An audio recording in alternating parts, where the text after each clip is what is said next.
Brussels in November is less a city and more a mood. The sky hangs low and heavy, a bruised purple sheet of cloud that traps the exhaust of diesel engines and the scent of frying oil against the cobblestones. It is 1984, and the capital of Europe is a playground for spies. The Cold War is not hot here, but it is warm. It simmers in the back rooms of diplomatic receptions and in the hushed conversations of men who carry briefcases locked to their wrists. For Ari Ben-Zion, a veteran operative of the Institute for Intelligence and Special Operations, known simply to the world as Mossad, Brussels was a waiting room. He had been stationed here for 3 weeks, living out of a suitcase in a rented apartment in the Saint-Gilles district, a place chosen for its anonymity and its multiple exit routes. Ari was 42, old enough to remember the desperate early days of the state, but young enough to still move with the fluid, predatory grace of a man trained by the best combat instructors in the Negev.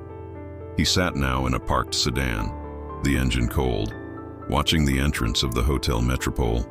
The rain drummed a relentless rhythmic beat against the roof of the car, a sound that usually lulled him into a meditative state, but tonight it only set his teeth on edge. There was a tension in the air, a static charge that prickled the hairs on the back of his neck. Intelligence is rarely about the dramatic chases depicted in cinema. It is about boredom. It is about the hours spent watching a door that never opens, or following a target who does nothing but buy groceries and visit his mother. But Ari knew that boredom was dangerous. Boredom made you blink, and in his line of work, a blink could cost lives. Before we descend further into the shadow world of espionage and the operation that would define Ari's career, take a moment to subscribe to this channel. We are dedicated to uncovering the operations that governments deny and the history that is written in invisible ink. Hit the notification bell because the next mission is already unfolding and you won't want to miss the debrief. Ari checked his watch.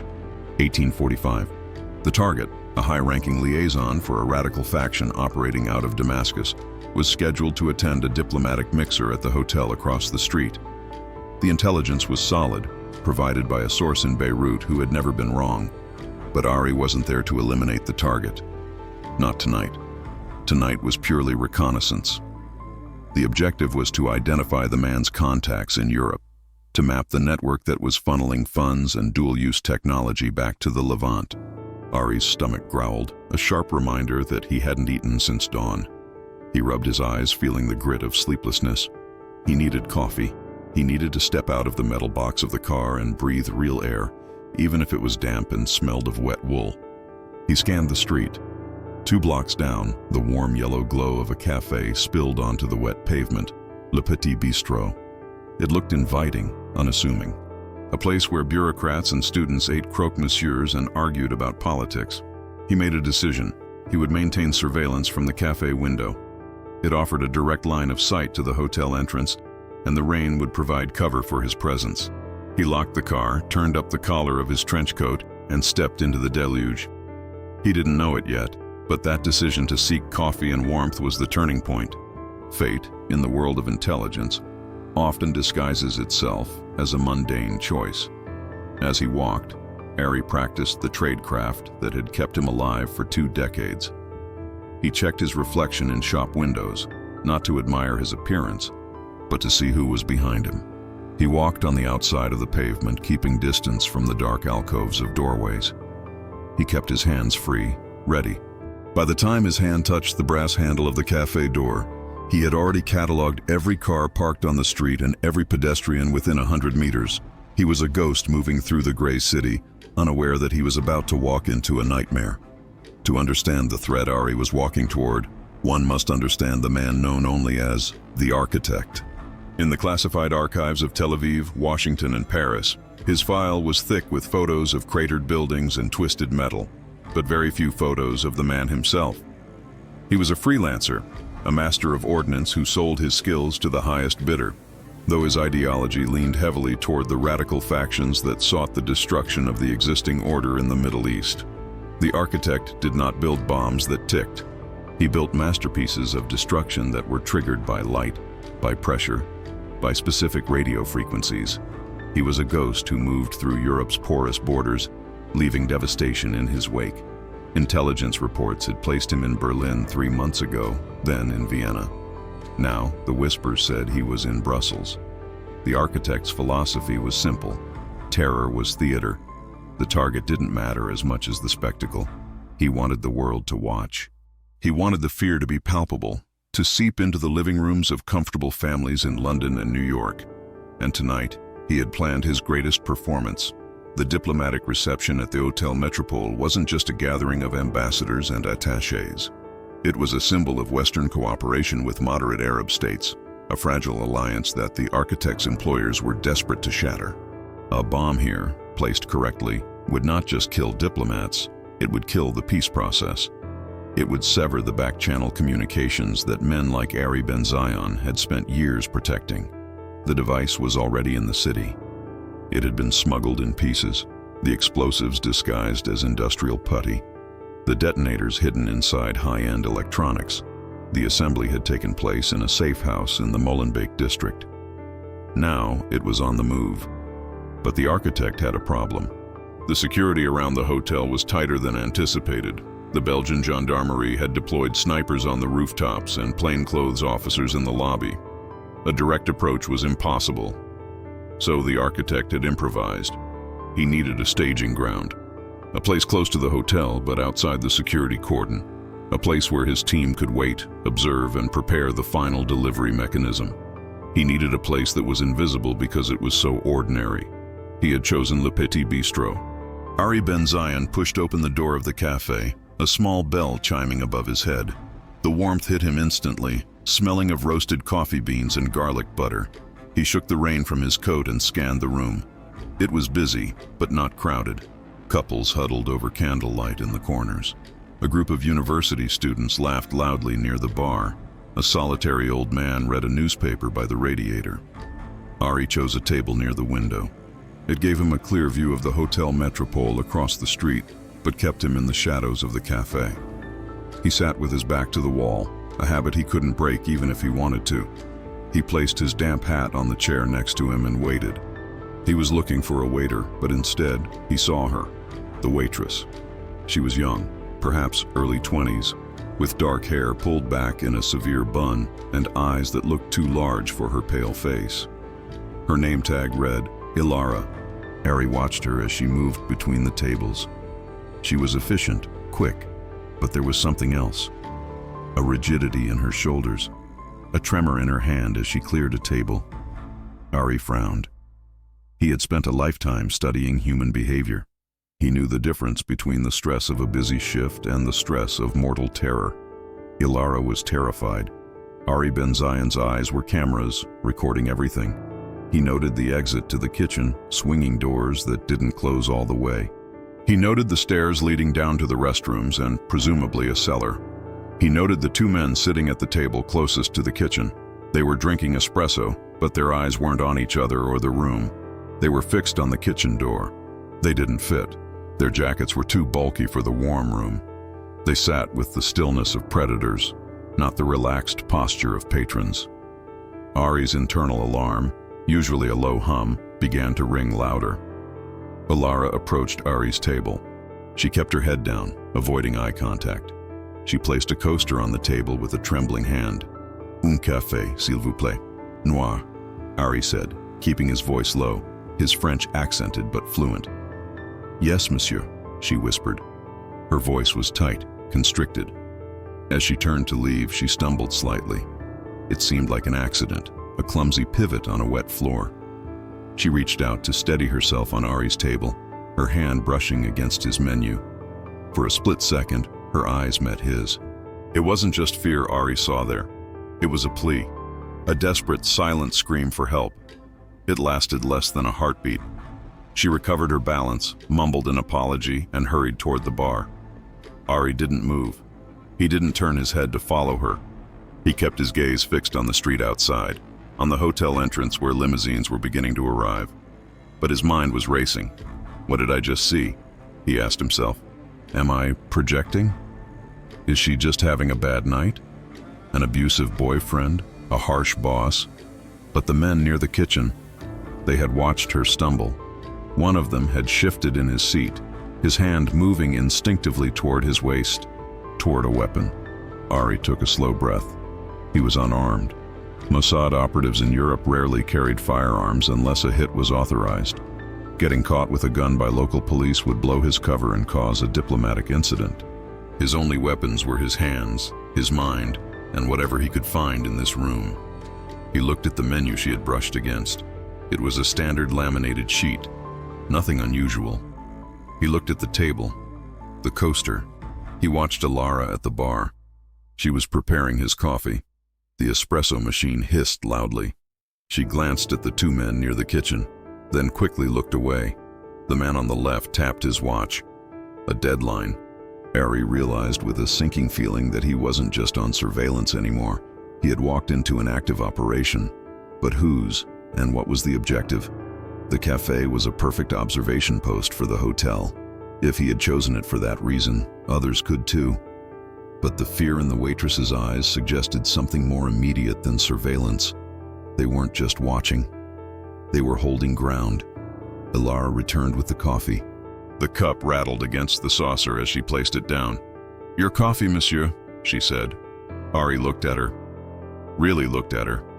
He saw the sheen of sweat on her forehead.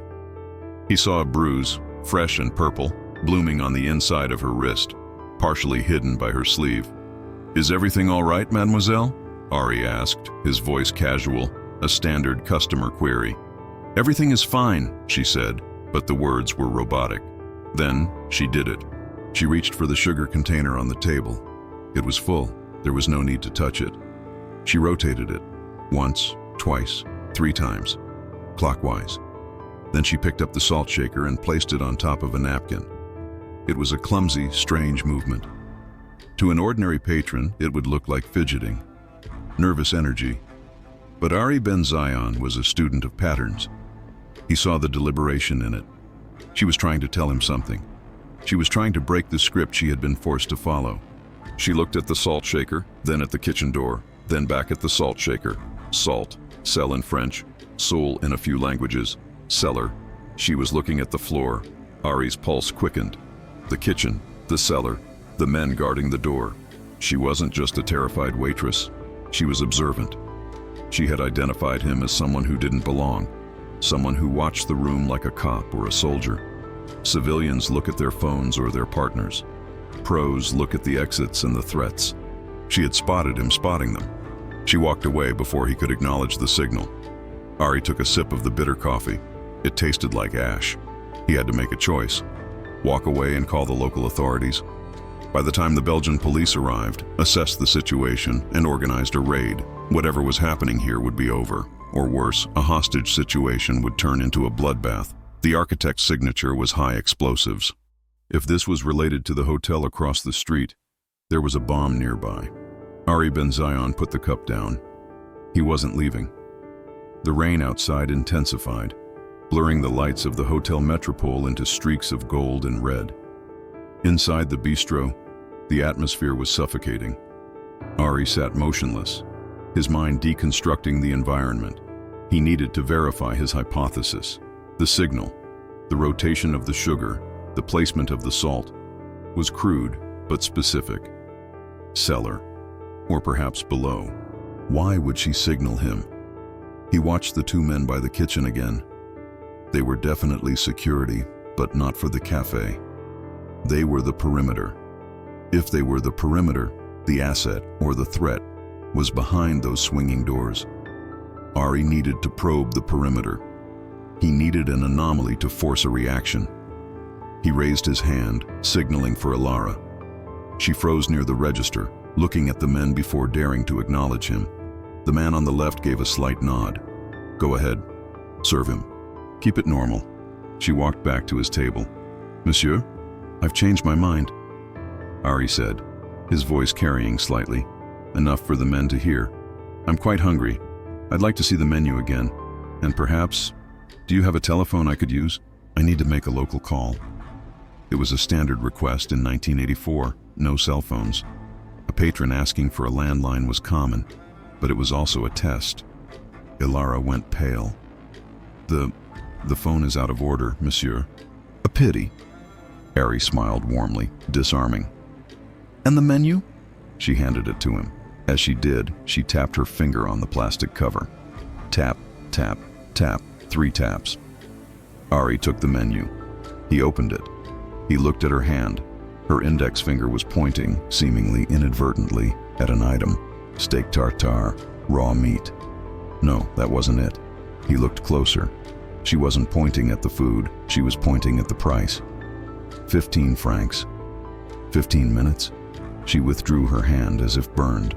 "I will give you a moment," she stammered. Ari checked his watch.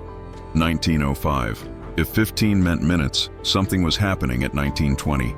The reception across the street was in full swing. The ambassador was likely arriving around 19:30. The timeline fit. He looked at the 2 men. One of them had stood up. He was walking toward the restroom, which was located near the kitchen entrance. He was checking the route, or perhaps checking in with whoever was in the back. Ari observed the man's gait. Heavy. The jacket swung in a way that confirmed a weapon, likely a submachine gun on a sling, concealed. Uzi or MP5. Serious firepower. These weren't bank robbers. This was a paramilitary unit. The man disappeared into the back corridor. Ari looked around the cafe. There were about 20 innocent people. If a firefight broke out, they were in the crossfire. If a bomb detonated, the pressure wave in this enclosed space would turn the windows into shrapnel. The survival rate would be near 0. He had to get the civilians out. But how? Pulling the fire alarm? That might trigger the gunman to panic and start shooting. Yelling "gun"? Same result. He needed a distraction that drew the gunman's attention away from the front door, allowing people to flee, while simultaneously giving him access to the kitchen. He looked at Alara. She was watching him from the bar. She knew he knew. The connection was established. It was a fragile thread of trust between a spy and a civilian, woven in silence. Ari reached into his pocket. He had a lighter and a pack of cigarettes. He also had a small vial of tear gas crystals, standard issue for urban surveillance, designed to disable a pursuer or create confusion. He formulated a plan. It was risky. It was reckless. His superiors in Tel Aviv would have stripped him of his rank for even thinking about engaging without backup. But Ari wasn't thinking about rank. He was thinking about the look in the waitress's eyes. And he was thinking about the 15 minutes ticking down. He stood up, feigning a stumble, knocking his chair over with a loud crash. The room went silent. The remaining gunman by the kitchen snapped his head toward Ari, hand diving into his jacket. "My apologies," Ari slurred, acting the part of a man who had perhaps had a few too many drinks before arriving. Clumsy feet, wet floor. He bent down to pick up the chair. As he did, he rolled the vial of tear gas crystals across the floor, under the tables, toward the ventilation intake near the floorboards by the kitchen. It was a 1 in a million shot, guided by physics and desperation. The vial didn't break immediately. It rolled. Ari righted the chair and sat down, smiling sheepishly at the gunman. The gunman glared, hand slowly retreating from his weapon. But his muscles remained coiled. He didn't like it. He whispered something into his lapel. A radio. "They have comms." Ari had escalated the situation. Now the gunman was alert. But Ari had bought himself information. He knew they were communicating with a team inside. Alara was approaching again, holding a pitcher of water. She looked furious and terrified. "Monsieur, please," she hissed under her breath as she poured water he hadn't asked for. "You must leave. They will kill everyone." "Who are they?" Ari whispered, barely moving his lips. "They have a machine," she whispered, tears welling up. "In the kitchen, a big metal drum. They are waiting for a call." A machine, a metal drum, a bomb, a large one, likely packed with ANFO or Semtex. If it was in the kitchen, this cafe wasn't just a staging ground. This cafe was the bomb. The Hotel Metropole was across a narrow street. A massive explosion here wouldn't just destroy the cafe. The blast wave would shatter the hotel's facade, collapse the lobby, and kill everyone in the reception. It was a proxy bomb. Park a truck bomb? Too hard with security. Turn a building across the street into a claymore mine. Genius and evil. 15 minutes? Ari asked. 10 now, she breathed. "Get behind the bar," Ari commanded softly. "When the noise starts, get down and don't move." "What noise?" Ari didn't answer. He watched the gunman. The man was distracted, listening to his earpiece. Crack. Someone stepped on the vial Ari had rolled. Or perhaps the heat of the radiator near the vent finally cracked the glass. The acrid, invisible gas began to hiss into the air intake. The chemistry of panic is faster than the chemistry of tear gas, but not by much. The crystals Ari used were highly concentrated, designed for crowd control dispersion. Sucked into the floor vent, the gas was now circulating, likely pushing into the kitchen first before drifting back out into the dining room. Ari checked his watch. 19:13. 7 minutes until the presumed detonation time. The gunman near the kitchen frowned. He rubbed his nose. Then he coughed, a dry, hacking cough. Inside the kitchen, voices were raised, shouting in Arabic, a dialect Ari recognized, Lebanese, or possibly Palestinian refugee camps in southern Lebanon. The architect's foot soldiers. The gunman stood up, eyes watering. He looked around, confused. He thought it was smoke from the kitchen. "Fire!" Ari shouted, standing up and pointing at the kitchen door. "There is a smoke! Fire!" He shouted it in French, then English. The word fire in a crowded room is a primal trigger. The patrons, already uneasy from the tension, scrambled. Chairs scraped. People grabbed coats. "Everyone out!" Ari bellowed, taking command. "Gas leak! Out! Now!" The stampede began. The front door chimed furiously as patrons poured out into the rain. The gunman was momentarily overwhelmed by the tide of people. He couldn't shoot civilians fleeing a fire without causing the exact scene they wanted to avoid until the detonation. He tried to hold his ground, shouting into his radio. Ari used the chaos. He didn't run for the exit. He moved against the flow, crouching low, using the tables as cover. He moved toward the bar where Alara was huddled. He grabbed her arm. "Is there a back way out?" "Yes," she sobbed. "Through the kitchen. But they are there." "Is there a service hatch? A dumbwaiter?" "No, just the door." "Stay here," Ari said. "Keep your head down." The gunman by the kitchen had realized this wasn't a normal fire alarm. He saw Ari moving toward him. The gunman raised his weapon, a compact Scorpion machine pistol appearing from under his coat. Ari didn't hesitate. He grabbed a heavy glass ashtray from a nearby table and hurled it with the precision of a baseball pitcher. The heavy glass struck the gunman in the face, shattering his nose. The man reeled back, his finger tightening on the trigger. A burst of gunfire sprayed the ceiling, bringing down plaster and dust. The remaining civilians screamed and ran faster. The cafe was emptying. Ari launched himself forward. He tackled the blinded, coughing gunman, driving his shoulder into the man's solar plexus. They hit the floor hard. The Scorpion skittered away across the tiles. Ari was lighter, but he was faster and trained in Krav Maga. He didn't trade punches. He went for the incapacitation, a chop to the throat, a knee to the groin.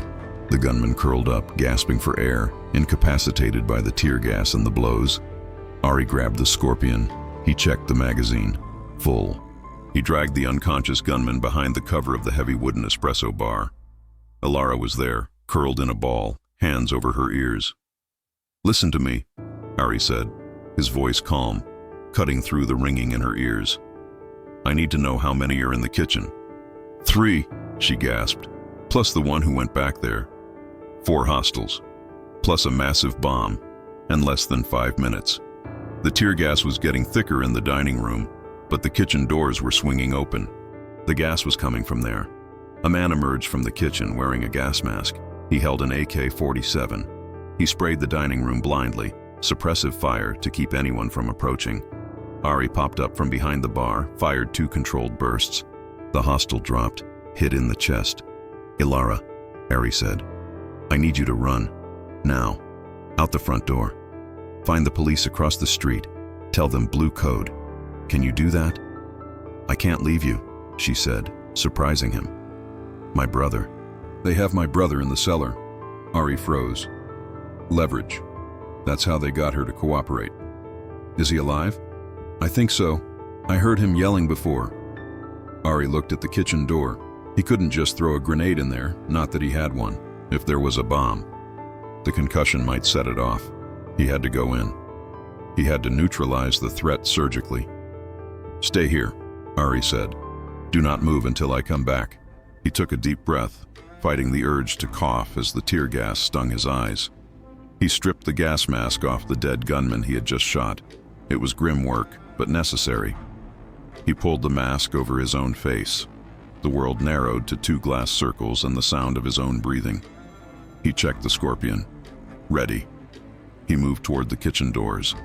The kitchen of Le Petit Bistrot was a hellscape of stainless steel and steam.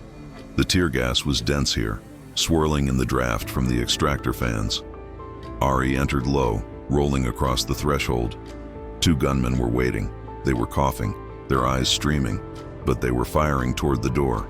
Bullets sparked off the prep tables and shattered stacks of ceramic plates.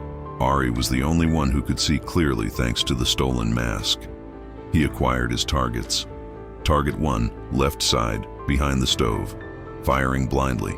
Target 2, right side, near the walk-in fridge, attempting to reload. Ari fired. Pop, pop. Target 1 slumped against the stove, sliding down to the floor. Target 2 heard the shots and scrambled back into the walk-in fridge, slamming the heavy door. He was trapped, but safe for the moment. Ari ignored him. He wasn't the threat. The threat was in the center of the room. On the main prep island, cleared of food, sat a large metallic cylinder. It looked like a beer keg, but modified.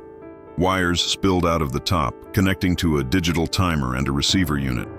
Standing over it was a man Ari recognized from the briefing photos.